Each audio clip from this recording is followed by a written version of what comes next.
ஆன்றோரே சான்றோரே என்னை போன்றோரே வாய்மை மர நடுவர் அவர்களே, கல்வி சாலையில் அமர்ந்திருக்கும் தலைமை ஆசிரியர் அவர்களே, ஆணி வேர்களே, ஆசிரிய பெருமக்களே, வருங்கால தங்கங்களே, எதிர்கால சிங்கங்களே, புத்தம்புது முத்து ரத்தினங்களே, எம் சொந்த பந்தங்களே, கட்டி கரும்பே, கருப்பட்டி இனிப்பே, என் விண்ணை அளந்த தமிழே, உங்கள் அனைவரையும் என் சிரம் தாழ்ந்து வணங்கி என் உரையை துவங்குகிறேன். தாருங்கள் தங்கள் காதுகளை. மீண்டும் ஒரு முறை தித்திக்கும் தேன் தமிழ் திக்கட்டும் பரவட்டும். முத்தமிழ் தாய்க்கு முதற்கண் வணக்கம். நான் எடுத்துக்கொண்ட தலைப்பு காமராஜர் கொண்டு வந்த திட்டங்கள். மதிய உணவு திட்டம். இந்த திட்டத்தை தமிழ்நாடு முழுவதும் விரிவுபடுத்த திட்டமிடப்பட்டாலும் அது எளிதில் நிறைவேறவில்லை. இந்த உணவு திட்டத்தின் பயன்களை உணர்ந்த காமராஜர் தமிழ்நாடு முழுவதும் மதிய உணவு திட்டத்தை அறிமுகம் செய்துள்ளார்.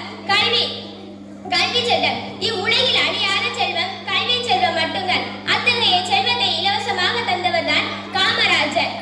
காமராஜர் பற்றிய அகர வரிசையில் அழகிய கவிதை.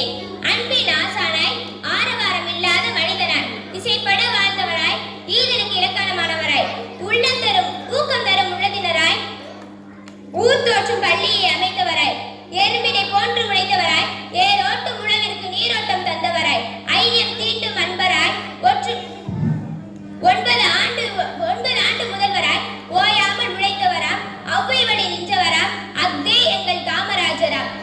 நட்சத்திரத்தை சுட